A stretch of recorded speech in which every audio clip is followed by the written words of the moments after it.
c'est bon. Tous vos soucis, vos chagrins de toutes sortes, fixez vos regards sur les jolies choses de la vie. Lynn Renaud, Danny Boone, les deux ch'tis les plus célèbres de France, ont réalisé leur rêve d'enfant. Drôle de coïncidence, ils sont nés dans la même petite ville du nord de la France, dans un milieu très modeste, et triompheront tous les deux aux États-Unis à 40 ans d'écart. J'ai adoré Vegas. Hollywood aussi, Hollywood. Will Smith. C'est génial, c'est assez je me pince quoi. D'où je viens, comment voulez-vous qu'une chose comme ça arrive? Incroyable carrière en effet de Lynn Renaud qui à 86 ans a mené 3 vies couronnées de succès, chanteuse, meneuse de revue et depuis plus de 30 ans comédienne. Ma petite fille, je joue ma vie là. Je vais bien, tout va bien. Danny Boone, lui, est l'un des humoristes les plus doués de sa génération avec un humour décalé. Il a déclenché une véritable Boonemania avec son film aux 20 millions d'entrées, Bienvenue chez les Ch'tis, devenu le plus grand succès du cinéma français. Vous vous dites oui, est-ce qu'il a changé? Est-ce qu'il a pris la grosse tête hein? Les deux artistes déjà très proches se sont définitivement liés avec ce film. Faut que je te parle, maman. Qu'est-ce qui se passe? T'es malade? Lynn, c'est une sorte de deuxième mère. C'est normal. J'adorerais qu'il soit mon fils. Mais du coup, il pourrait être mon petit-fils.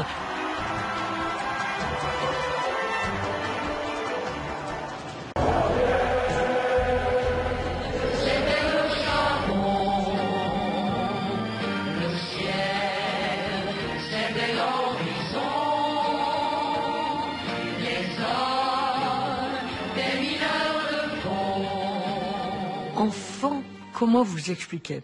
J'adorais ma rue, ça s'appelait la rue de Gand. Comme toutes les rues, ce sont les maisons alignées. Et ma mère, c'est ma mère qui m'expliquait ça quand j'étais petite, que j'avais 7 ans.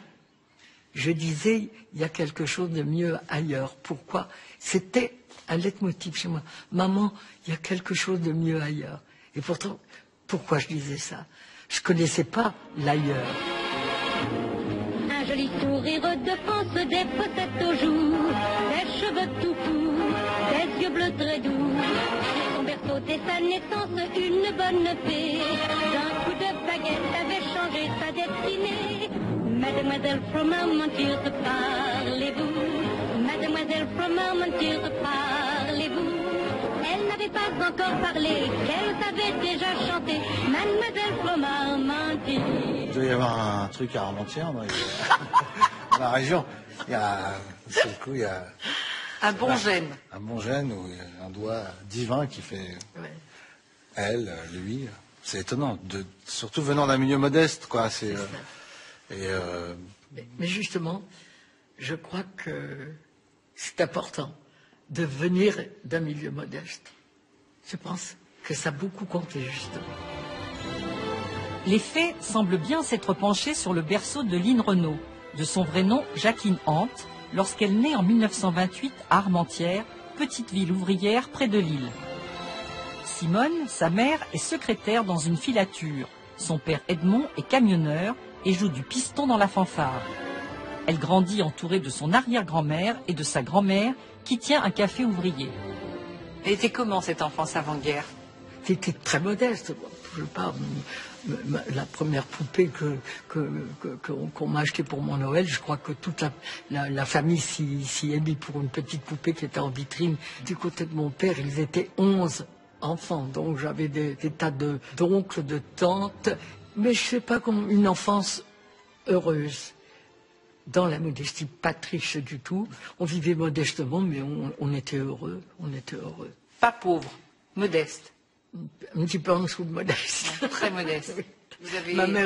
Ma mère, elle revenait du travail. Elle avait appris toute seule la coiffure pour se faire un tout petit peu plus d'argent. Mon arrière-grand-mère faisait des lessives. C'était toujours un petit peu plus pour finir la fin de mois. Quand les troupes allemandes envahissent la France en 1939, c'est tout l'univers de Lynn, alors âgée de 11 ans, qui s'effondre. Ami, entends-tu le vol loin des corbeaux sur nos plaines?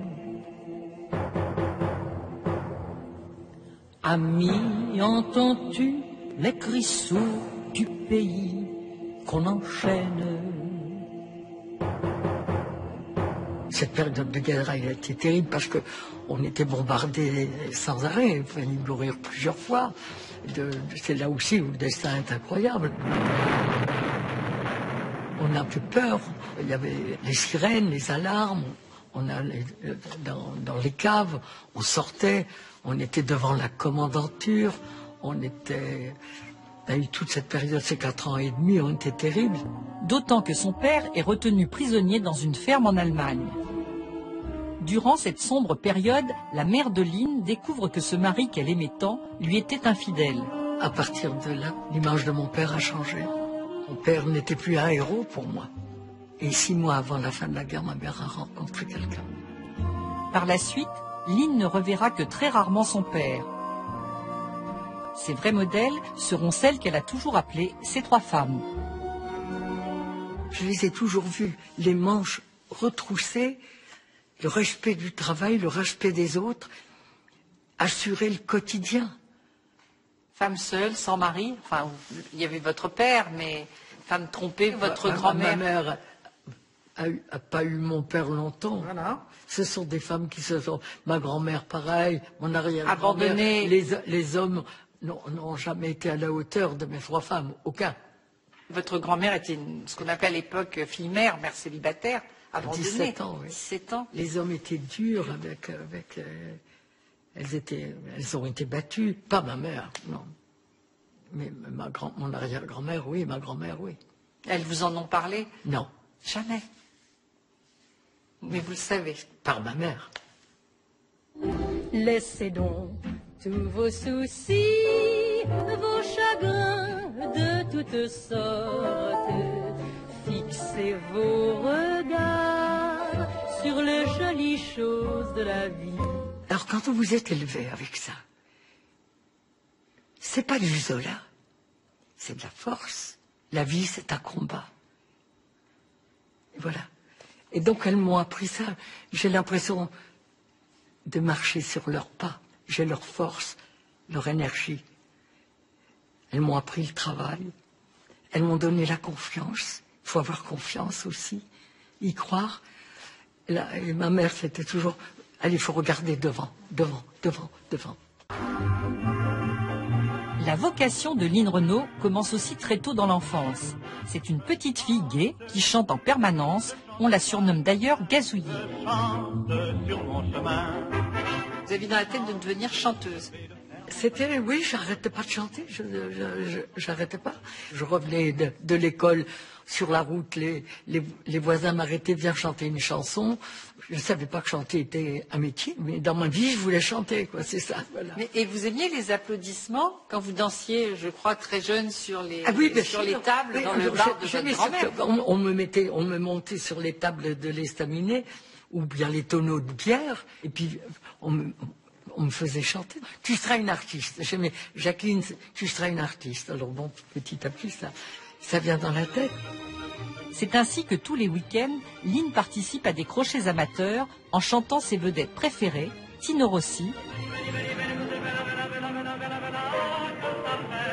Mistinguett ou le célèbre Maurice Chevalier.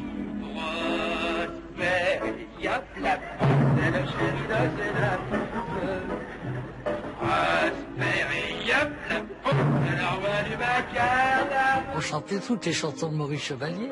Dans les estaminets, vous alliez vous faire inscrire au crochet. Bon. Donc, quand j'étais petite fille, j'avais 7 ans, où j'allais me faire inscrire en douce de ma mère, en cachette. Et voilà que je gagne de l'argent. Comment je vais dire ça à ma mère? Et c'était une somme importante pour ma mère, vraiment. Et je dis que je l'ai trouvé dans la rue. Elle vous a cru? Ma mère m'a dit, mon Dieu, les pauvres gens. Les pauvres gens, tu te rends compte? Alors, on va aller au commissariat. Donc j'ai dit, maman, je l'ai gagné. J'ai chanté au Café de l'Harmonie et j'ai gagné le premier prix. On est retourné à l'Harmonie, les clients étaient toujours là. J'ai rechanté, voilà. Donc, c'était pas comment vous expliquer, c'était merveilleux. Toute cette enfance avant la guerre était absolument merveilleuse. J'ai eu beaucoup de chance. De l'amour, de l'amour, de l'amour. Voilà. Comment vous avez décidé, votre mère, à quitter votre région pour venir finalement chanter à Paris, rencontrer votre idole, Loulou Gasté? Ma mère savait que c'était mon rêve. Et puis surtout, quand je suis venue m'installer à Paris, elle m'a donné ses économies en me disant, il faut que tu jures sur la tête de ton arrière-grand-mère que le jour où ses économies, c'était beaucoup, 20 000 francs. Quand ça sera épuisé, jure que tu rentres et qu'on n'en parle plus, qu'on passe à autre chose. Ah, donc autant vous dire que je les ai fait durer. Lynn n'a que 17 ans lorsqu'elle arrive seule à Paris. La jeune fille, qui n'a bientôt plus d'argent, loue une chambre dans un meublé très modeste. Mais sa volonté de percer lui permet bientôt de faire ses preuves aux Folies Belleville, sous son premier nom de scène, Jacquine Ray. Caline, c'est une chatte qui ronronne et qui fait patou.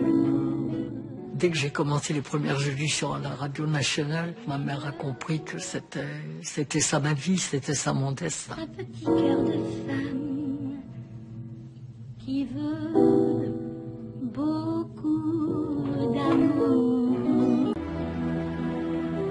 Pour Lynn Renaud, le moment le plus important de sa vie se produit quelques mois après son arrivée à Paris, quand elle rencontre son idole Loulou Gasté, très connu depuis la fin des années 30. Guitariste avec les collégiens de Ray Ventura, c'est l'un des compositeurs les plus en vue. J'ai rencontré Loulou le 8 septembre 1945. Et là, quand je me suis trouvé devant lui, bel homme, superbe, et c'est là où il dit « Alors, vous voulez me rencontrer ?» Et je lui dis « Non, pas vous, votre père. » Je le chantais depuis que j'étais petite fille. Et on avait 20 ans de différence. Et pour moi, Loulou Gasté, puisque je le chantais depuis que j'étais petite fille, c'était quelqu'un d'âgé. Et alors, c'était un très bel homme de 36 ans. J'en avais 16. C'était votre idole, l'idole de votre enfance. Est-ce que vous avez eu un coup de foudre pour lui? Ça a été un choc quand j'ai vu cet homme. Il faut croire qu'on a eu le coup de foudre tous les deux. Puisque j'ai rencontré le 8. Il est venu me voir le 10. Et donc j'ai dit septembre 45, et voilà. Ça veut dire quoi ça, Lynn? Et voilà. C'était ça. Vous aviez un homme idéal en tête? Ma mère avait une phrase. Je ne sais pas si ça va faire plaisir aux messieurs. Elle me disait, il n'y en a pas un pour rattraper l'autre. Moi, je pense pas tout à fait ça. Loulou a été celui qui rattrape tous les autres. Le soir, tu es à moi. Le soir, j'entends ta voix. J'ai ton sourire et tes yeux tendres. Le soir, pour tous les deux, c'est l'instant merveilleux où nos cœurs se comprennent mieux. Le soir, tu m'appartiens, et jusqu'au jour plus rien à mon amour ne peut te prendre. Qu'est-ce qui vous plaisait chez lui, Lynn? C'était un tout pour moi, Loulou. Si je devais trouver un nom à l'histoire d'amour entre Loulou et moi, c'est au-delà de l'amour, c'est un tel respect l'un pour l'autre. Vous dites que finalement l'amour physique avec Loulou n'avait pas tant d'importance que ça. Ce n'était pas ça qui était important dans votre relation. Non, ça n'a pas été basé là-dessus, c'était autre chose. Tant mieux. Pourquoi tant mieux? Parce que l'amour physique, ça passe. Le nôtre, ça ne passait pas. Je ne sais pas ce qui m'attire. Est-ce ces yeux ou son sourire, ou bien le charme de sa voix lorsqu'il murmure tout près de moi. J'ai rencontré à Paris Louis Gastet qui a signé un contrat avec moi. Il m'a dit la première chose à faire, c'est changer ce nom qui ne veut rien dire. Non, et alors on a coupé Jacqueline, on a gardé Lynn.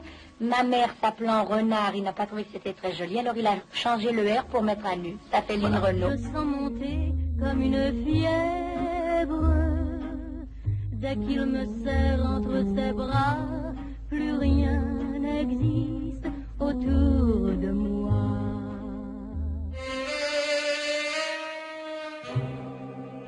Loulou Gastet continue de transformer la jeune femme.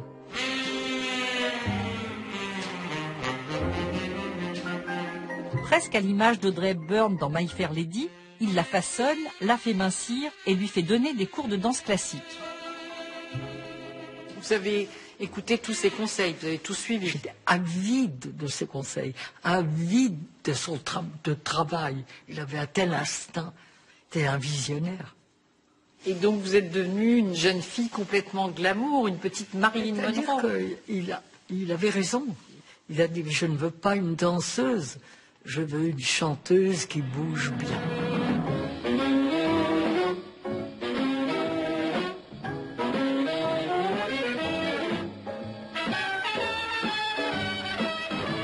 J'imagine que vous deviez affoler les hommes, déjà jeunes, Lynn, non, avec vos grands yeux bleus. Oui. Est-ce que vous vous rendiez compte de ce que vous dégagiez Non, je ne savais pas.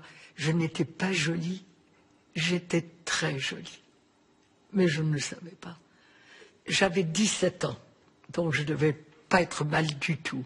Et la première fois que Loulou m'emmène sur la Côte d'Azur, je vais enfin voir la Côte d'Azur. Eh bien, j'attendais à la fenêtre, au balcon du Carlton, qu'il n'y ait plus personne sur la plage pour aller me mettre en maillot de bain. Complexé. Je ne voulais pas montrer mes jambes. Vous rendez compte? Heureusement, je les ai montrées plus tard. Oui. Étendu dans le sable à demi dévêtu, sur la plage où tendrement naissait l'amour d'époux. C'est incroyable. C'est pour ça que je voudrais dire aux jeunes filles, non, croyez en vous, croyez. Quand on dit que vous êtes belle, croyez-le, croyez-le. Le travail est récompensé. Lynn fait mouche dès 1949 avec Ma cabane au Canada, composée par son Pygmalion, qui devient l'année suivante son mari. Ma cabane au Canada est blottie au fond des bois. On y voit des écureuils sur le seuil. Si la porte n'a pas de clé, c'est qu'il n'y a rien à voler sous le toit de ma cabane au Canada. Tout le monde fredonnait Ma cabane au Canada, tout le monde. C'était un tube, c'était des tubes. Elle était très, très, très célèbre. On entendait sa voix des radios partout. Ma cabane au Canada, c'est le seul bonheur pour moi. Les Français d'après-guerre tombent sous le charme de la voix de Lynn Renaud et le disque atteint même des records pour l'époque avec plus d'1 300 000 exemplaires vendus. Reviendra vers ma cabane au Canada. Ma cabane au Canada, c'était pas gagné du tout parce que Loulou recevait énormément de chansons à l'époque, de plein d'auteurs différents, et il entassait évidemment toutes les paroles qu'il recevait. Alors un jour que Loulou n'était pas là, justement, Lynn Renaud s'est dit tiens, je vais faire le ménage, et elle est tombée sur Ma cabane au Canada, le texte. Il a composé la musique très vite et ça a été un succès foudroyant puisque c'est la seule chanson qui a eu 2 fois le Grand Prix du disque, 2 années consécutives. Parfois seul un vieil indien entrera dans ma cabane au Canada. Et là où il a eu l'idée géniale, Loulou, c'est là où je vous dis qu'il était un visionnaire. On reconnaissait ma voix, on n'entendait que moi à la radio, mais on ne connaît pas le visage. Et donc, Loulou a dit, tu vas faire le Tour de France.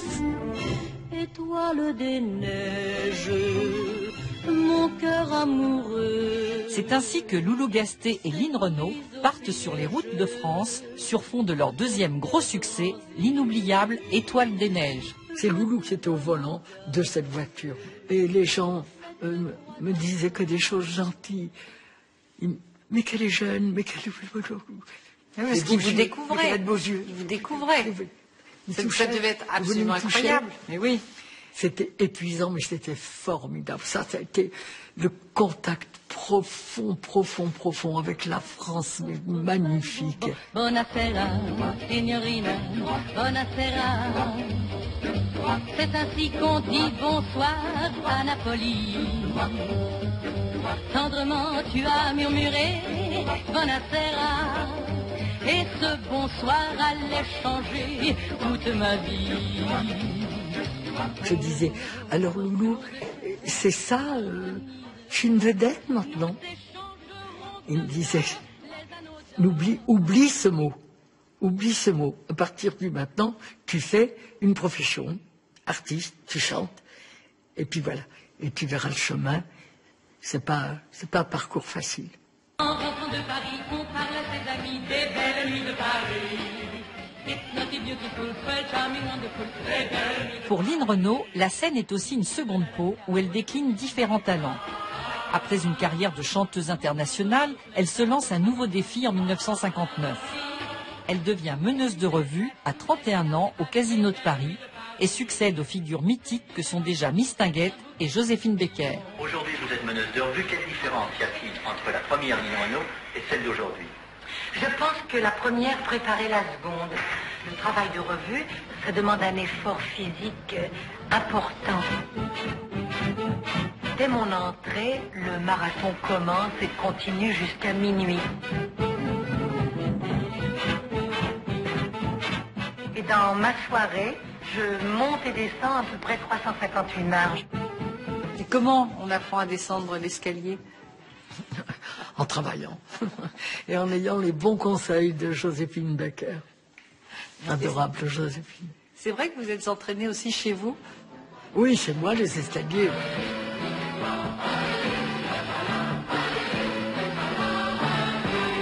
Eh bien voilà, ça y est, je crois que le plus dur est fait. J'ai descendu l'escalier, mon cœur bat comme un fou d'être là devant vous, comme au premier rendez-vous. Oui, c'est ça. Le succès est tel que les États-Unis la réclament à Las Vegas, où les Américains sont avides de shows Made in Paris.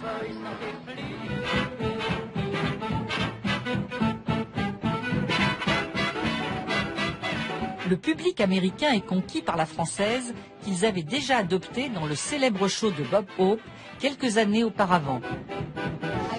I want all your love.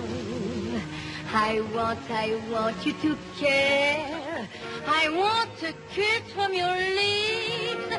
I want a look of your hair. Please. You're singeing my American Express checks. Watch it. I want you for mine. That's not asking too much. I want to see your eyes shine. I want the thrill of your touch. What have we been putting in those care packages? Chanteuse comédienne déjà, hein, interprétant. Et vous avez fait un gros chèque? Je me rappelle plus. En tout cas, le gros chèque, c'était qu'il y avait 80 millions d'Américains qui regardaient ces émissions. C'est ça qui était incroyable. J'en ai fait 5 ou 6 avec lui.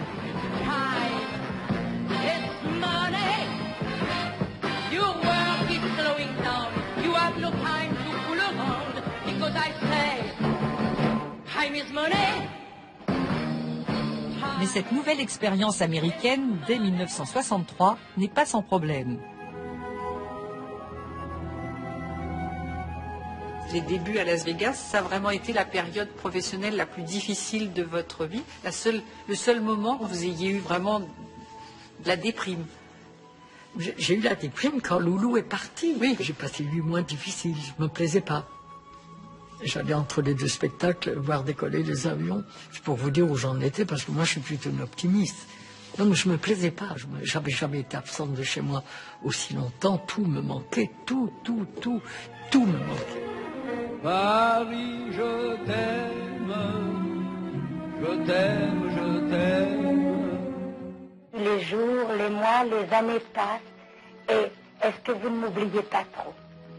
Où êtes-vous si loin de moi? Que pensez-vous de moi, si vous y pensez parfois? En tout cas, à vous, à nous et à mon retour. Lynn, c'est aussi le seul moment où vous auriez pu tomber dans l'alcool? Il y a toujours eu comme un aimant qui m'a ramené sur les rails. Et je crois que ça vient de l'enfance, je crois que ça vient de la famille, je crois que ça vient de la solidité, la source, les racines. Je vous parle de Las Vegas comme ça, attendez. Après, j'ai adoré Vegas. En effet, après quelques mois, la vie de Lynn reprend des couleurs. Elle commence à s'adapter et côtoie les plus grands crooners américains. Il y avait Dean Martin, Frank Sinatra, Ella Fitzgerald, Liza Minnelli, Judy Garland, avec tous ces gens comme ça, superstars, et une Renault. Fais tout ce qu'on aime. But we'll travel along, singing a song. Side by side. Nous, on sait bien que la fortune nous tombera tout droit de la lune. But we'll travel the road, sharing our load. Side by side. On était tous sur scène à la même heure. Sinatra était au Sands, Sammy Davis au Désertine, Danique au Riviera, ou Judy Garland, ou Ella Fitzgerald. Qu'est-ce qu'on faisait? On avait 2 shows par soir, tous. Après le deuxième show, qu'est-ce qu'on faisait? Tous au Sands. On se retrouvait là. Vous imaginez avoir vécu cette période, c'est ahurissant, quoi. Et j'étais pas en train là de dire « Oh, dis donc, tu te rends compte ce que tu es en train de vivre ?» Non, c'était notre quotidien. C'est la Dolce Vita. Lynn organise des fêtes, profite de ses nouveaux amis américains et loin de Loulou, elle fait la rencontre d'un nouvel amour. Vous avez vécu une passion amoureuse avec le fondateur du César Palace, Ned Jacobson, qui a duré quand même longtemps. Très longtemps. C'est merveilleux de vivre une passion physique, mais c'est destructeur aussi. Alors donc il faut la vivre, il faut connaître ça. Vraiment, il faut connaître ça. Délivre-moi, dis de ce qui n'est pas toi. Ma tête éclate à ne penser qu'à ça. Arrache-moi, dis cette poussière dans le cœur. Délivre-moi, dis de ce flot de pensée, car ça me ronge et je veux oublier. Oh mon amour, emporte-moi avec toi. J'étais très seule. Loulou a vécu une aventure amoureuse aussi. C'est ça, le couple. Lui, il espérait Bien sûr. que vous viviez avec lui? Bien sûr. Oui. Bien sûr. Non, je n'ai pas triché, il le savait. Et je regrette rien. Si je devais refaire ma vie, je changerais rien à ça. Je revivrais ça. Et ça a été très fort pour notre couple, pour Loulou et moi. Ça a été tellement fort. Et quand vous sauvez ça, ça veut dire que vous vous aimiez beaucoup. Puisque rien n'a jamais cassé ça. On a vécu ensemble 50 ans. Nous, on savait qu'on n'allait jamais divorcer. Vous le saviez dès le moi, début? je savais. Dès le début? Toujours dit, je ne divorcerai jamais de Loulou. Même en Je vivant ne une passion? quitterai jamais Loulou. Et donc la personne pour qui j'ai eu une passion, les choses ont été mises au clair tout de suite. Je ne quitterai jamais Loulou. D'ailleurs, Lynn est très attachée à toute sa famille. Elle fait venir sa mère et sa grand-mère de leur coron natal au désert du Nevada. C'était important de le partager avec votre mère et votre grand-mère? Ma grand-mère a connu tout ça, ma mère aussi. Ma grand-mère a pris l'avion pour la première fois à 80 ans. Vous imaginez ma joie de voir ma famille là, vivre avec moi ces moments formidables. Et ça, c'est des moments forts de ma vie. D'habitude, c'est la grand-mère qui emmène les petits-enfants à Disneyland.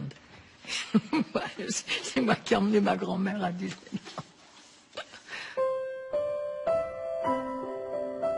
Et votre mère, quelle relation vous aviez, toutes les deux? C'est ma clé de contact. Quand j'étais à Vegas, je ne pouvais pas commencer ma journée avec le décalage sans entendre ma mère. Le cordon n'a jamais été coupé. Jamais, jamais, jamais. C'était très fort. J'ai eu beaucoup de chance. Je l'ai gardé longtemps. Vous savez, dire maman, c'est probablement le mot le plus fort pour moi. Si vous me disiez quel est pour vous le mot le plus fort, je dirais maman. Mais parce que vous avez adoré votre mère. Et que je pense que maman, c'est formidable. Si maman, si maman, si. Soleil dans la tête, quand tu me prends dans tes bras, chaque jour est une fête, je vis sur une planète où il n'y a que toi et moi. J'ai du soleil dans la tête, quand tu me prends dans tes bras, mes rêves font des voyages et je n'ai pour seul bagage que l'amour que j'ai pour toi. De quoi vous êtes le plus fier? D'avoir réussi peut-être ma vie privée. Quoique, il y a un manque quand même. Dans ma vie privée, il y a toujours eu un manque d'enfants. Donc, mais je considère que j'ai réussi ma vie privée. Oui. Et vous dites que ça a toujours été une souffrance. Oui. De ne pas avoir d'enfants. Ouais. Mais c'est le temps passant. Est-ce que vous le formuliez? Beaucoup moins. Beaucoup moins. Enfin, il est temps que ça me passe, mais enfin, disons que jusqu'à 70 ans, ça me manque, quoi, ça m'a manqué. Mais si j'avais eu un enfant, je n'aurais pas fait la carrière. J'aurais d'abord été mère de famille. J'aurais jamais confié mon enfant à une nurse, à une nounou, non. Ça m'a manqué. Mais maintenant, ça va. J'ai des filles. J'ai Claude et Muriel. Et ses filles de cœur, Muriel Robin et Claude Chirac, lui avaient préparé une surprise à la télévision pour ses 70 ans de carrière. Des poignées de secondes dans cet étrange monde, qu'il te protège si longtemps. J'avais jamais chanté de ma vie en vérité. Donc je me suis dit quand même, pour une femme extraordinaire, un anniversaire extraordinaire, il faut quand même que je sois capable de faire quelque chose d'un peu difficile. Mais ça a été pour moi une épreuve malgré tout, vraiment. Claude, on peut imaginer qu'elle avait toutes les raisons de dire non, mais elle en avait une pour dire oui. Ça, je la connais celle-ci. C'est qu'elle aime Lynn infiniment. Tu es de ma famille, bien plus que celle du sang. Des poignées de secondes dans cet étrange monde, qu'il te protège si longtemps. C'est un bonheur et une chance inouïe qui m'est arrivé de croiser le chemin de Lynn. Elle vous donne une énergie, un enthousiasme, un courage aussi. Et nous avons construit toutes les deux une relation d'affection. Et aujourd'hui, je dirais, elle est quasiment filiale en réalité.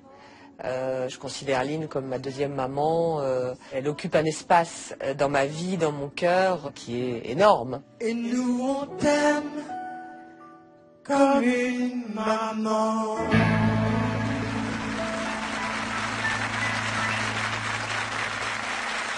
Muriel Robin, Claude Chirac, vos filles de cœur? Ah oui, mais même au-delà.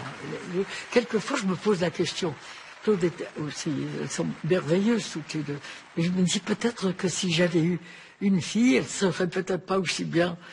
Qu'est-ce qui vous a plu en elle? Comment vous avez rencontré À force de se voir et d'être ensemble avec Claude, quand c'était en 84, son père était maire de Paris et il était venu à Los Angeles. Et M. Chirac m'a dit, est-ce que tu garderais pas Claude en vacances ici? Et donc je restais 1 mois et demi avec Claude. Et là, on s'est devenu très très fort. Je l'emmenais partout, je lui faisais découvrir Dallas.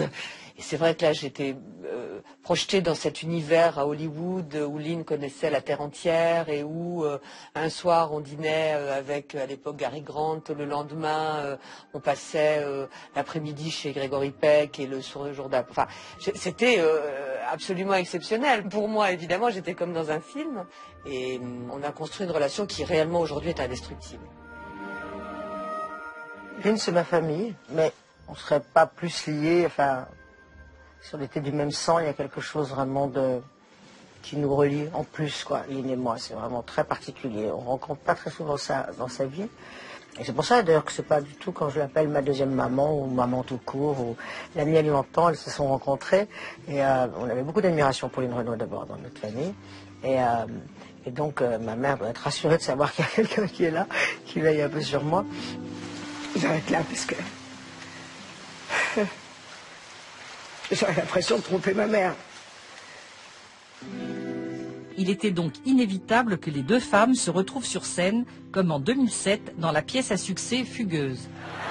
Alors, t'as fait quoi? Oh, moi, j'ai couru, j'ai ri, j'ai baisé. T'as baisé? Ouais. Une fois. Oh, bah alors là, non, t'as rien écouté du tout. Ah oui, mais ils étaient plusieurs. Ah non, je rigole, Claude. Je rigole, bien sûr. Non, bah non.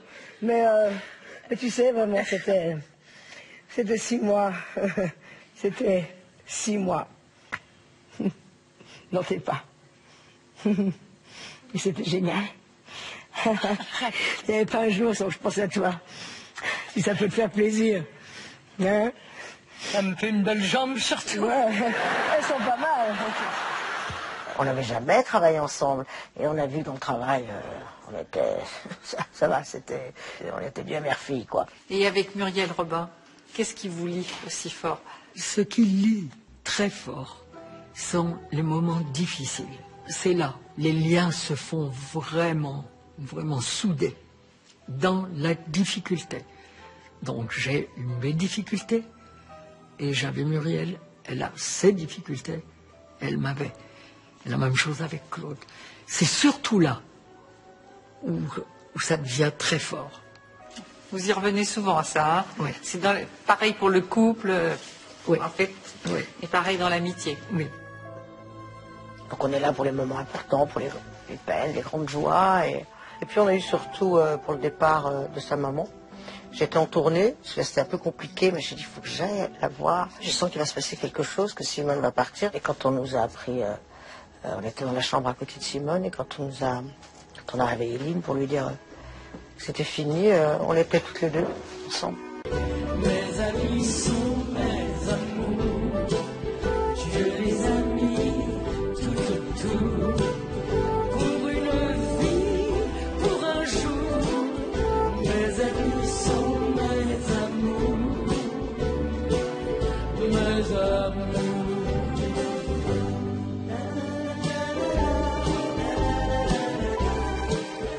Lynn a une famille de fans, elle a une famille d'amis, elle a ses filles, Claude Chirac, Muriel Robin, elle a la famille des gens qui vivent avec elle à la maison, le personnel de la jonchère, elle aime recevoir, et c'est sa façon de dépenser de l'argent. Elle préférera de loin faire une grande bouffe avec 20 personnes plutôt d'aller s'acheter une robe chez un grand couturier. J'ai pas envie d'avoir 6 voitures. Une Rolls-Royce ne me manque pas, au contraire. Elle m'encombrerait. J'ai de la chance d'être comme ça. Mes amis sont mes amours, mes amours. Tonight, Mrs. Lynn Renaud. Et parmi les amis les plus proches de Lynn Renaud, l'imitateur de talent Thierry Le Luron, qui n'hésitait pas à caricaturer la meneuse de revue, toujours sur scène à la cinquantaine. Et bonsoir à toutes. Cher public, tu n'as pas changé, moi aussi. La rançon de la gloire, être imité par Thierry Le Luron, ça vous a fait souffrir? Surtout qu'il était votre ami. À partir du moment où vous devenez populaire, vous y avez droit. Ça commence avec les chansonniers, j'avais 18 ans. Déjà. Dès que j'ai eu la cabane au Canada. Ça s'appelait des chansonniers à l'époque. Donc vous le prenez pas bien. Mais qu'est-ce que je lui ai fait à celui-là? Combien pour me refaire la vitrine, ma jolie petite gueule de 20 ans? Combien pour me refaire la vitrine, l'aventure et le ravalement? Il est allé très fort. Et vous ne lui avez rien dit? Jamais. Même si vous trouviez qu'il allait trop loin. Je lui ai dit, c'est génial, formidable. Et voilà comment j'étais avec Thierry. De quoi vivrait ce petit? Comment ferait-il ce fin de moi sans sa tête de turc préférée? Je peux pas, il faut que je continue, tant pis, qu'est-ce que tu veux? Je peux m'arrêter si je veux, mais pour lui, je ne vais pas le faire, je l'aime trop. Est-ce que c'est difficile d'avancer en âge, Lynn, puisque vous avez... Alors c'est une chose à laquelle j'ai jamais pensé. Les gens, ils pensent pour moi. À l'âge de 30 ans, quel âge elle peut bien avoir? Ça a toujours été un problème pour les autres et jamais pour moi. Ça se voit. Bon, non, c'est pas ça. C'est même pas une question physique. Ça ne me travaille pas, l'âge. Pour moi, prendre une année de plus, ça n'est pas du temps en moins. C'est du bonheur en plus. Moi, j'ai des amis qui disent, j'ai 50 ans, à partir de là, j'arrête de souhaiter mes anniversaires. Mais attendez, fêtez-les.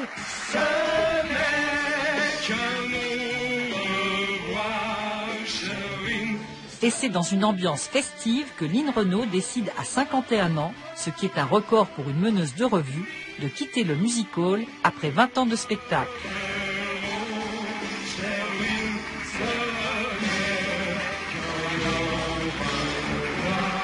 Le moment est venu de dire au revoir au Casino de Paris et de dire au revoir à ce qui m'a apporté le plus de joie dans ma profession, mener la revue. Et puis je voudrais me prouver à moi-même et à vous autres aussi, si vous le voulez bien, que j'ai encore d'autres cartes dans mon jeu et j'aimerais les jouer.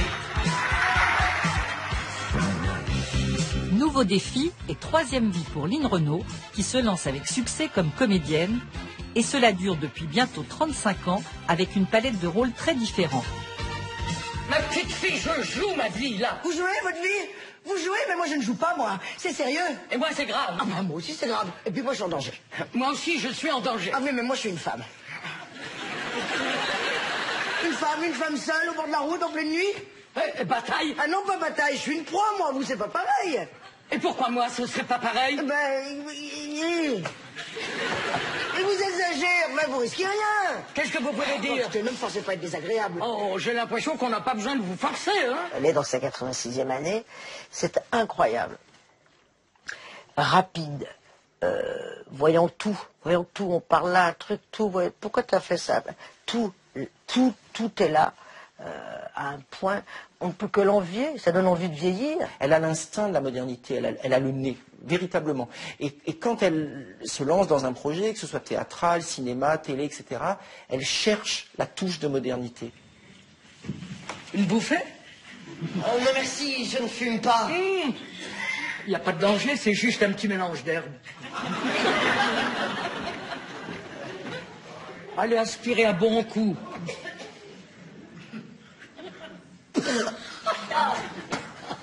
Je prends des vices. Vice, vertu, on se priverait de tout. Confucius a dit, emprunter le bon chemin ne suffit pas, fais en sorte qu'il soit agréable. Il a dit ça, Confucius? Eh bien, comme il était tellement sage, il l'a sûrement dit. Vous êtes la personne la plus sage que je connaisse. Moi? Quelle blague. On a le sentiment que plus le temps passe, vous vous épanouissez de plus en plus, Lynn. Regardez comme c'était magnifique. Je voulais jouer un rôle des Maudes depuis des années. Des années, je voulais être Maude. On me l'a proposé. J'avais 70 ans. J'étais trop jeune. Il fallait au moins 80 pour jouer Maude. Ben voilà, vous voyez. Heureusement comprendre l'âge. Et travailler, continuer à être entouré de jeunes et tout, c'est aussi une façon... Et de me sentir bien, surtout. Ça, oui. Je veux dire, bien là, quoi, je suis bien, quoi. C'est une grande chance, ça. J'en suis très fière. Et 70 ans de carrière, qu'est-ce que vous voulez que je rêve de mieux? À quoi voulez-vous que je rêve de mieux? Tel est le nom ben continue alors, c'est vachement bien. Chant contre chant, gros plan sur elle. Je m'appelle Suzy Berton, monsieur. Je suis innocente. Interpréter le rôle d'une meurtrière, ça a transformé tout à coup, vous, votre carrière de comédienne? Pour moi, vous voyez, Mireille, il y a eu l'avant Suzy Berton et l'après Suzy Berton. Ça a changé beaucoup de choses pour moi. Bernard Storace dit, écoutez, Lynn Renaud, vous avez des choses en vous que vous ignorez. Je vais vous les faire découvrir. C'est ce que j'aimais dans son jeu, c'est sa capacité à passer d'un état à un autre. C'est une violence qui vient d'elle, qui est tellement euphorique. Jean-Charles! Jean-Charles! Oh le salaud! Non! Laissez-moi! Non! Non! Correcteur! Correcteur! Fais-moi mon avocat! Je veux voir mon avocat tout de suite! Non! C'est une femme qui a toujours tenu et protégé les gens qui étaient proches d'elle et qu'elle aimait, et qui est capable de tout. Vraiment, c'est une lionne à ce moment-là, et je la trouve merveilleuse dans cette scène.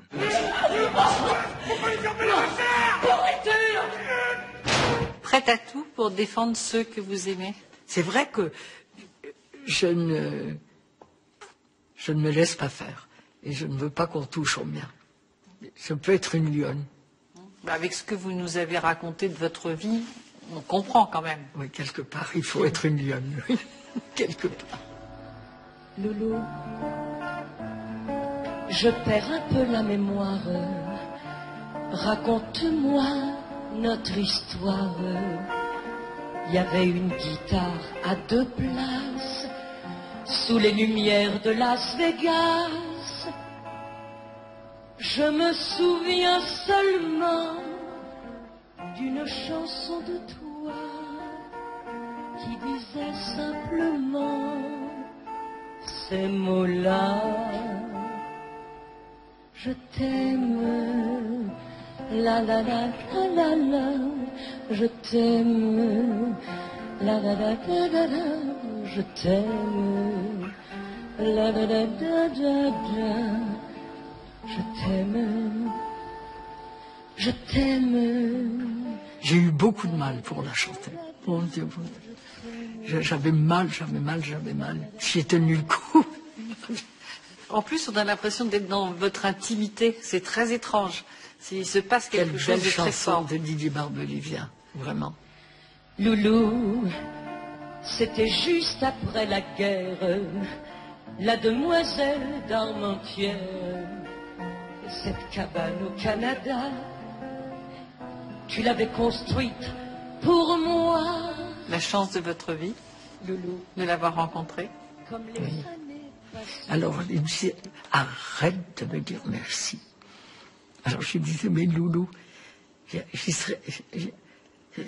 te dois tout. Alors, il me disait, non.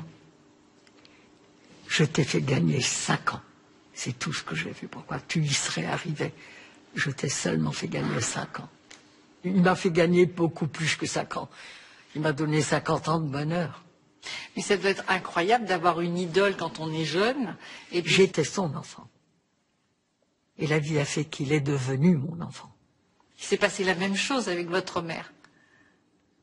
Vous étiez son enfant. Comment moins qu'avec Loulou, parce que maman a été solide jusqu'au bout. Loulou était très affaibli des années. Il fallait que je sois beaucoup plus près que lui. Maman, finalement, est décédée à 93 ans, mais jusqu'à 92 ans. Ma mère était dans une forme physique formidable. Donc ça veut dire qu'elle vous a toujours protégé. Elle vous a toujours protégé jusqu'à la fin. J'ai eu beaucoup de chance de garder ma mère 4 ans après Loulou. Pendant ces 4 ans, tout ce que maman m'a dit après le décès de Loulou, c'était pour que je l'apprenne pour quand elle serait plus là. C'était les conseils qu'elle me donnait pour construire l'après elle. C'est là où je vous dis, je suis redevenue sa petite fille. Elle était forte. Oui. Ce dont je suis le plus fier, c'est d'avoir mené Loulou jusque-là et de la façon dont j'ai pu l'aider à partir. Et la même chose avec ma mère. c'est probablement les deux choses que j'ai les plus réussies. Eux, ils m'ont construit ma vie. Je les ai aidés à finir la leur. Ce qu'ils ont fait pour moi, je sais que je leur ai rendu jusqu'à leur dernier jour. C'est ça. Ma fierté, c'est ça. Ma fierté. C'est pas ma carrière. C'est ça ma fierté. Et on a vu toutes les douleurs. On est revenu de temps des combats. Et a tellement tendu son cœur. Autre fierté pour Line Renaud, son engagement dans la lutte contre le sida depuis 30 ans. Mon rêve, ce serait de vous dire, il n'y a plus de sida, c'est terminé. C'est avec Pierre Berger et Pascal Obispo qu'elle poursuit cet engagement depuis 1994. Je crois que c'est la personne qui a le plus d'énergie que j'ai croisée depuis que je travaille, depuis 20 ans, pour Ensemble contre le sida. Elle motive ses troupes en plus, elle motive les gens, elle est toujours sur le terrain, toujours là pour mener l'assaut et mener le combat. C'est un vrai général du cœur, quoi.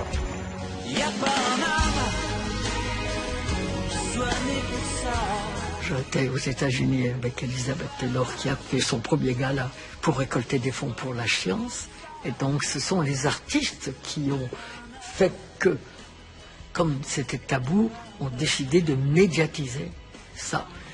Et puis quand je suis revenu en France, et j'ai dit les artistes français vont devoir faire comme Elizabeth Taylor. Sa raison d'être.